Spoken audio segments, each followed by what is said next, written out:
Yeah. Ini suara lorong hospital, bukan suara pentas.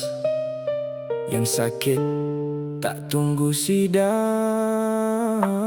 Dulu lahir untuk jaga yang lemah, bukan masa sihat dipuji, sakit disuruh pasrah. Sekarang keluar pergub 2026, nama rakyat disusun, nasib jadi kelam. Di meja angka, di bawah dada sesak, yang dibahas fail, yang terasa rakyat. Ibu bawa anak panas, ayah tahan nyeri, sampai counter baru tahu status dah lari. Bukan semua faham istilah desil, orang kampung cuma tahu obat bila sakit datang singgah. Kalau perlindungan berubah tanpa suara jelas, itu bukan pembaikan, itu bikin cemas. Jangan potong nafas, hak orang susah jangan dibuat kertas.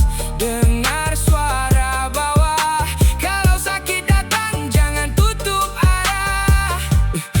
Di gedung dewan suara mula membelah, DPR cakap pergub patut dicabut sudah.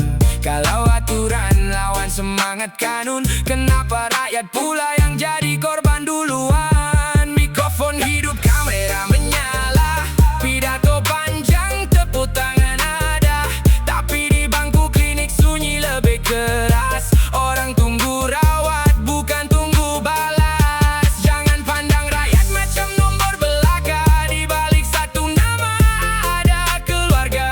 Satu keputusan jatuh dari meja kuasa, satu rumah boleh goyah seluruhnya. Bila politik sibuk jaga muka, jangan lupa wat penuh manusia. Yang demam tak peduli siapa menang, yang dia mahu ubah rawat pulang tenang. Kalau ini soal fiskal cakap terang, jangan kabur sampai rakyat hilang pegangan. Kalau ini soal efisiensi buka angka, biar orang tahu mana pergi belanja. Sebab bila janji lahir atas nama Aceh, amanah itu bukan untuk dipilih-pilih. Kuasa datang dari suara bawah, bukan untuk menutup pintu orang susah. Ini bukan slogan